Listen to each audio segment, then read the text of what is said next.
Welcome to HIV Hope and Charity, a podcast series brought to you by TVPS, a charity that's been supporting people affected by HIV since 1985. I'm Sarah. And I'm Jess, and we work for TVPS. And our aim is to get as many people as possible HIV educated. If you like the podcast, please rate, subscribe, and leave us a review wherever you listen to your podcasts.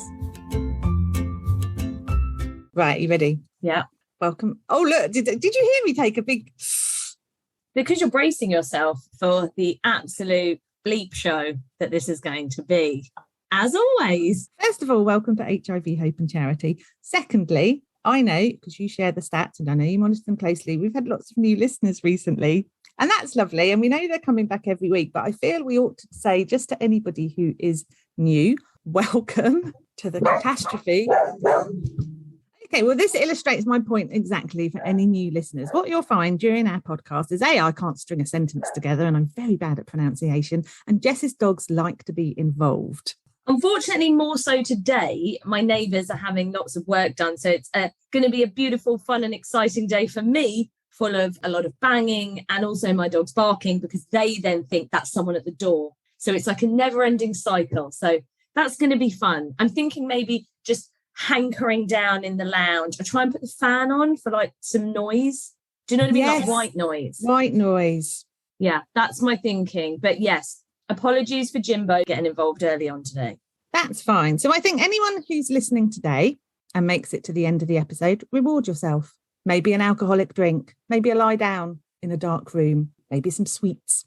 I don't know. Have something lined up is what we're saying, to congratulate yourself for getting through this. We're so bad at putting ourselves down, aren't we? Not putting ourselves down. If Sean, our boss, is listening, because he always says to me we shouldn't do this, we're just being honest. And something's working because the number of listeners is going up each week. That's true. Yes, we're being realistic. And actually, on that note, we have, last week was the first time we had shared a little behind the scenes video of us recording, as we do. So we record via Zoom. Because the sound quality is just better for us, we can both use separate microphones. We found that sharing a microphone just did not work for us. That's because you used to hog it? Yeah, I want like a Madonna style one, like a headset that goes round like that. That's what I want. So yes, and the pointy boobs. Who says I don't have pointy boobs? I'm so sorry that I've just revealed that to the nation. So we're going to keep releasing little snippets of behind the scenes because people seem to quite like them, because as well as just, as Sarah was saying, we're just being quite realistic that sometimes it might sound like a bit of a shambles. Even when you watch it, when you view it, it's probably even more so, because I think we're both quite expressive, and it's not that we're just sat here not moving. We're both quite animated as well. So yeah, we've decided to start sharing those. So let us know if you're loving them or not, as ever. There just aren't enough filters on Zoom to help me with the visual side of things. I'm just going to have to go with it. Let's get masks, but fun masks, not COVID masks. Okay. Oh, you really can be Madonna. See, exactly. There we go. I'll be Madonna. Who will you be? I think I would like to be... so you should never put me on the spot. You cannot answer this question quickly. It requires a lot of thought. Mine up instantly for you. Do you remember the episode where we talked about you being called the Hulk? It's the Hulk. That's what you'd have. What? You get to be Madonna and I get to be the Hulk? The Incredible Hulk. But he's green. He's incredible, though. But I don't want to be that. Oh, my God. Look, now we're going to have our first row. That's it. It's over. The podcast finished. We should say we record these actually at the moment a week in advance, don't we? So we're very excited because I don't know if you guys know, but we have been nominated for a national podcast award. I know you can't believe it. Gasps all over the land and the world, because we know we have international listeners. But we've been nominated in the British Podcast Awards. And actually, I'm very excited because we get to go on Monday. So by the time you listen to this, it will have already happened. So check out our social media. But we get to go on Monday to see if we've been shortlisted. So I'm very excited. But to be honest, I'm just over the moon that we got nominated, considering, again, the shambles this often is. It's very true, actually. But well done, us. I know. And I really hope that actually, on a serious note, Sarah, I'm going to get serious with you now. A little serious message. On a serious note, I really hope what we aim to do is working, that trying to get as many people as possible HIV educated, looking at lots of different topics, but also doing it in a fun, light-hearted way. You know, we know HIV is so underrepresented in the media, and I think so many people think it will be, oh my goodness, it's doom and gloom and this is going to be really sad. And it's like, no, we're going to be upbeat.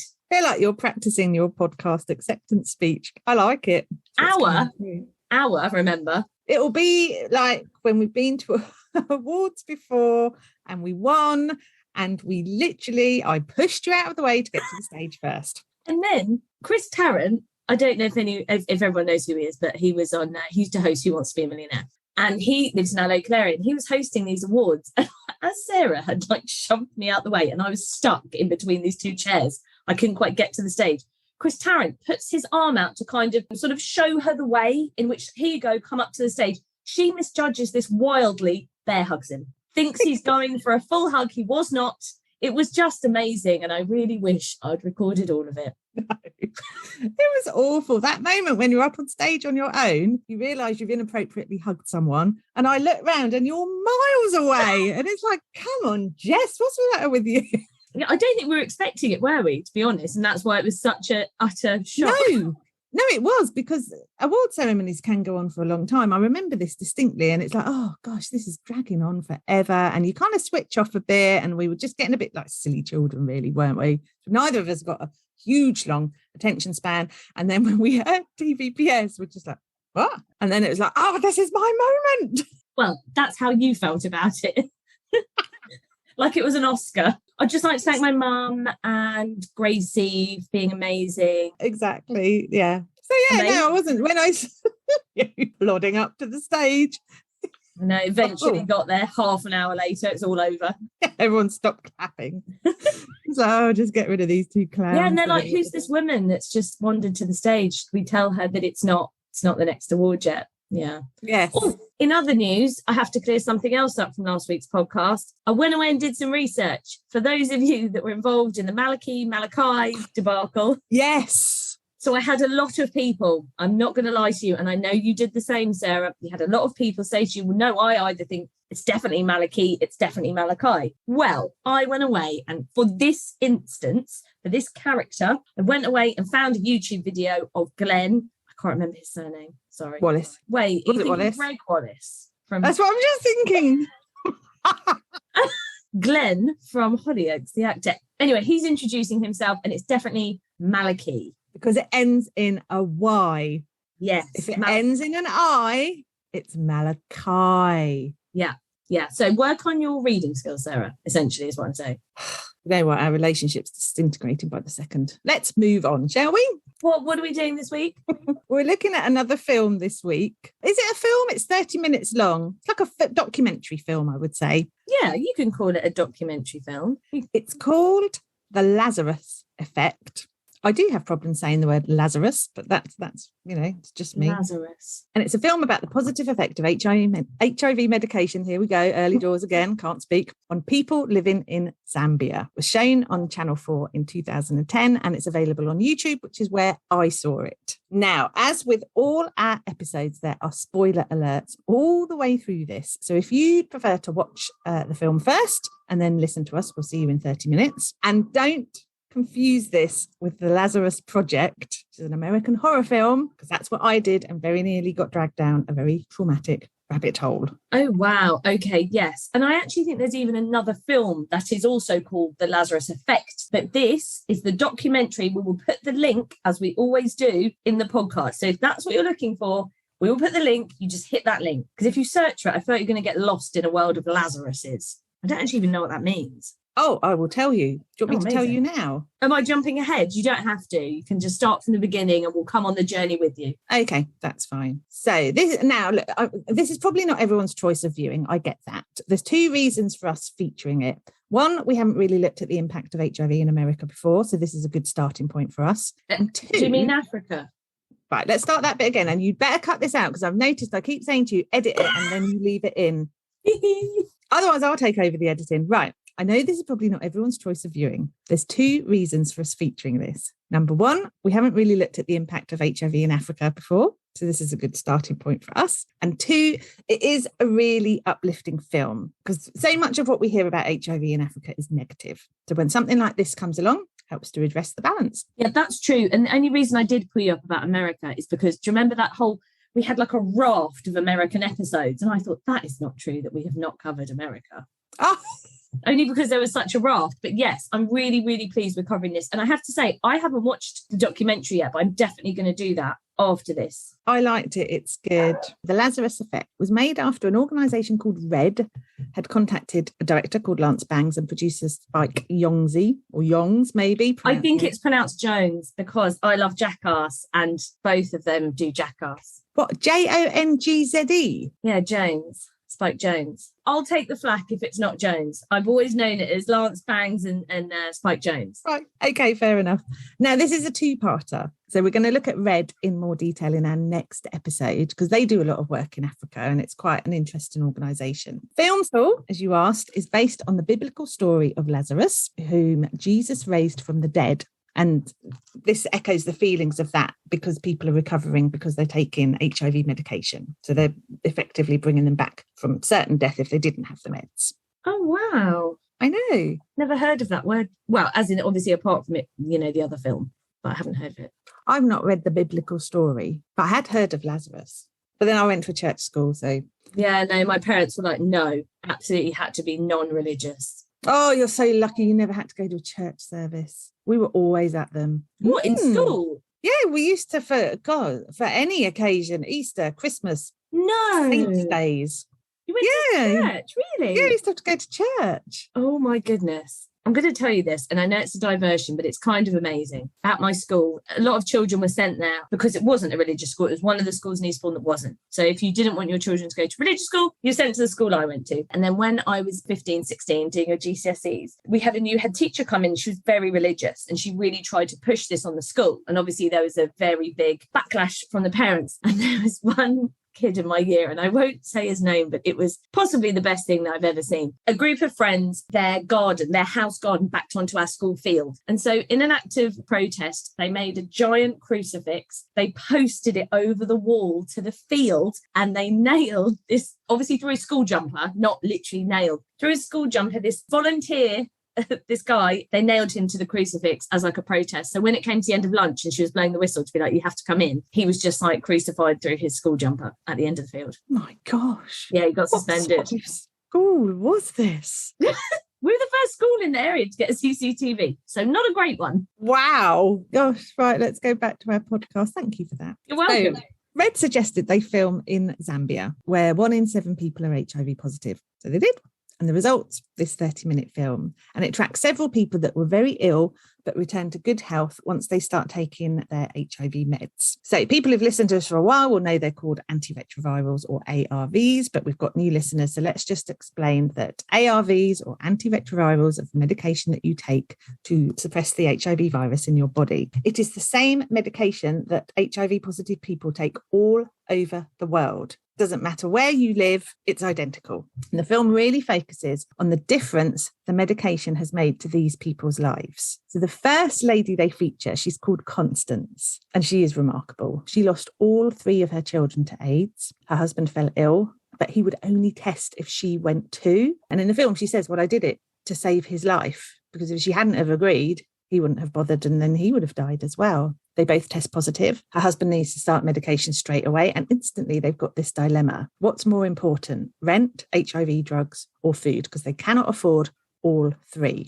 Oh my goodness. I know. Now, she was very lucky because a new clinic opened where she lived that offered free HIV meds, and she was their very first patient. And now, in the film, remember this is a few years ago, she's filmed working there as a peer educator, and she is perfect for that role. But she's friendly, she's welcoming, she's just lovely. But had that clinic not opened, she wouldn't have had access to free meds. And then they'd have had to choose a roof over our heads, food to eat, or medication. You just don't think about that, do you? Especially here in England, we do take it for granted. I actually spoke to somebody yesterday who had called up, who was in the UK and was worried they were going to test positive and was very concerned about health insurance and how they would pay for meds. And I said, no, because here in England, access to HIV care And HIV medication is free to everyone, whether you're here illegally, whatever your circumstances are, you have access to HIV medication. And so I think, oddly, when you're starting to tell me that story,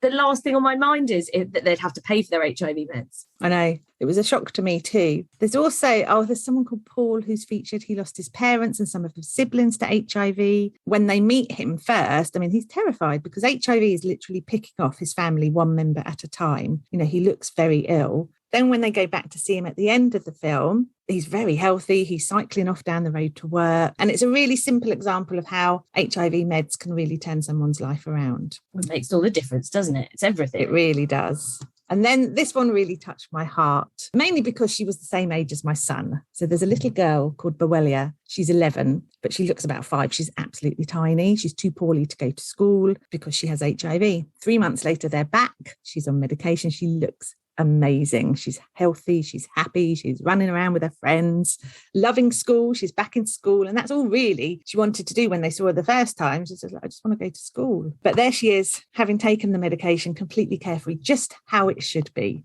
And then we have Concilia. And Concilia has a little 3-year-old daughter who's negative, but she understands how important it is that her mum takes her medicine. She's quite a grown-up 3-year-old. Concilia at the start of the film, again, very poorly. She can't care for her daughter properly. She starts taking meds.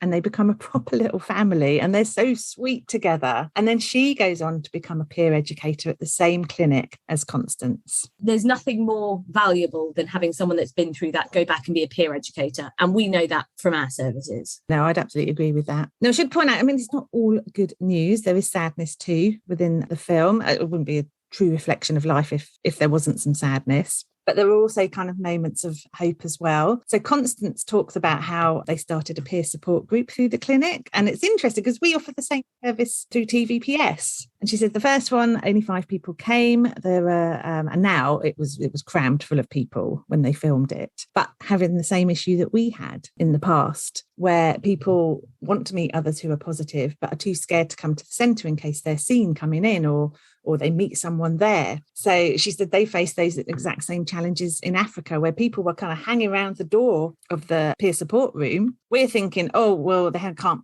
kind of get the courage up to come into the room. No, they're there to see who goes in and then they're racing back to their villages to report who's gone. No, I did not think that's where you were going with that. Oh, I thought you were going to say it was people that were just kind of, building up the courage to go in. No, they're checking out who's there. But the group grows. And the more people that attend, there's strength in numbers, isn't there? That becomes less of an issue because people are like, well, I'm not going to hide in the shadows. I am going to go to the peer support group. I don't care if you tell anyone. And as the medication works and people acknowledge that it's working, it kind of takes off, really. They also film in a church. There's a memorial service. And again, it's very similar, isn't it, to like World AIDS Day here, where we remember people who passed away from HIV. Do the same sort of things Africa. Of course, Constance is there remembering her 3 children. That's sad. I think it's important. As we know, we've mentioned our memorial tree quite a few times. I think people are aware we have one. So we're big fans of memorials too, but it's really important to look back and remember people and see how far we've come, as well as reflecting on how tough things have been. Absolutely. No, I agree. Now, the film also highlights challenges people face even just getting to the clinic. So Constance talks about one patient and he has to walk for 4 days to get to them. I know. 4 days. I didn't realise. Zambia is huge. Big parts of it are very rural. But there are huge logistical issues in making sure everyone is able to access medication and care to keep them alive. Imagine walking for 4 days. Wow, that's insane. I know, but this film really made me think, actually. I remember years ago, I had a conversation with someone about HIV in Africa, and they were saying, you never reduce the numbers infected over there because nobody wears condoms. It's against their beliefs. Obviously, that's a really short-sighted comment. But if you're having to walk 4 days to get to the HIV clinic, you're probably looking at a similar journey to access condoms, right? Yes, surely. And do you have to pay for them? Are they free? Yeah, I imagine they would have to pay for them. And it really made me think, be dismissive without understanding the true nature of how Zambia and other African countries operate. And this film addresses all of that, but not in a patronising way. It's very factual. So these people don't need our pity. So, we've both talked about this before, about fundraising films about Africa. And I know in the past, I have felt very sorry for them because it's what that fundraising film is designed to do. So I think, well, I must give them money to help improve their lives. But it's not about that. All they need is equal access to HIV meds, medication that we take for granted, as you said, and they should be able to take that for granted too. The rest, the peer support, the access, the clinics, they're very capable of dealing with all of that themselves, sometimes more effectively than we do over here. And that's what comes across strongly in the film. Equal access to medication means they'll achieve the same health outcomes that we do in the UK. That's all. And that's what you need, like you're saying. We don't need the really overly patronising way it's presented. I mean, we shouldn't have favourites, right? But I do. Constance or Connie in the film, she's definitely my favourite person of all time. So when was the film made? 2010? I was going to say we should try and reach out to her. Well, we should, but do you want to know what happened to her? Oh, in a good way, nothing awful at all. I realised I should have completely rephrased that. Tell me she's the favourite. She's created this amazing peer support programme, and now you're like, oh, okay, go on, tell me. You said it's good. So I need to work on my delivery, don't I? Yes, please. I mean, she was always destined for big things. She's an ambassador for Red. She's also gone on to have a daughter, and her daughter is negative. There's an oral dialogue, which we will attach as a link to this podcast episode, where she describes finding out her daughter's status. So the length of time it took, what she went through. They lost the paperwork. They wanted to take more blood from her daughter. She found the paperwork. She couldn't interpret the results. You know, that awful feeling when you just want to know, and then the relief when you learn that the results are what you wished for. And she articulates it really, really well. And I'm going to send you, to attach to the podcast, some links to media articles, because Connie continues to raise awareness. And it's not enough that she's a mum with a job. No, she shares her story to highlight the importance of taking ARVs and to share what it's like living with HIV. And she does this across an international platform, global media, global conferences. She's there. If there was a way she could raise awareness across the galaxy, I think she would. She is amazing. And she does it so well. She's very down to earth. She's very articulate. Oh, you just can't help but be motivated by her. So she's very deserving, of her role as an ambassador, because she is a huge inspiration. If we had a hero of heroes, Jess, she would be mine. Oh, really? She'd be top of the hero pile. Yes. No, she definitely would be. Because amazing. Everything that I've read about her, I'm going to sound like a stalker now, everything that I've watched her in, she just nails it every single time. And we need people like that to be speaking out, inspiring others, educating others, and actually not even for other positive people, but forcing HIV onto the agenda, keeping it on there, keeping everyone talking about it. We need more Connies. That would be lovely. Yes. A world full of Connies, and I feel bad that we started calling her Connie though, like we've made her our She is friend. referred to as Connie in all the media articles that I have read, so we're not being disrespectful. That is how she likes to be referred. Perfect. Oh, I didn't think we were being disrespectful. I was more worried that we were just making her our best friend without her. We've just shortened her name, and now she's our gal pal. She joined our little gang. Maybe she's not going to if she hears this, is she? She'll be like, steer well clear of those two fruits. Oh, I hope she gets past the first 5 minutes. I really want her to hear how passionately you have spoken about her and highlighted her and how amazing she is. So I really, Connie, if you're listening, I really thank you for getting past the first part. Maybe we could just send her a sound clip with the end. The soundbite with you just saying she'd be your hero of heroes. Yeah, I think you could be right. Okay. So, look, there you go. That's the Lazarus Effect done. We're going to look at Red, the company behind it, next week. But that's all you need to know about this amazing documentary. Sorry, I didn't realise they were linked. So obviously now you've said that Connie is an ambassador for Red, and then she was linked to the Lazarus Effect. As you know, Sarah doesn't tell me all the details. I just know the title of what we're doing. So if I don't know what that thing is, then I just don't know. And so for the next couple of weeks, I knew that we were going to do Lazarus Effect and then Red, but I hadn't ever thought there was a link. I just thought they were two completely separate podcasts. Oh, no, I should have kept it quiet, and you'd have thought I was doing a lot more work than I'm actually doing. I still think you're doing a lot of work. This is a lot of research. It is a lot of research, yes, but it's all very interesting. I'm learning as I'm working. Aren't we all? But we should give you credit, because I have notes. I know no one will believe me. I do have notes. I just can't read them properly, but you don't. All of your words are off the cuff and spoken very well. That's such like a backhanded compliment. Just like all of the stupid things that you say are just your own, Jess. Well done. Whereas I read mine. And you said you read yours and you still said Malachi. We've been through this. We I don't know. need. Let's not refer to it ever again. And let's not refer to you suggesting I dress up as the Hulk either. We can move on from these things and we can salvage our relationship, Jess. It'll be fine.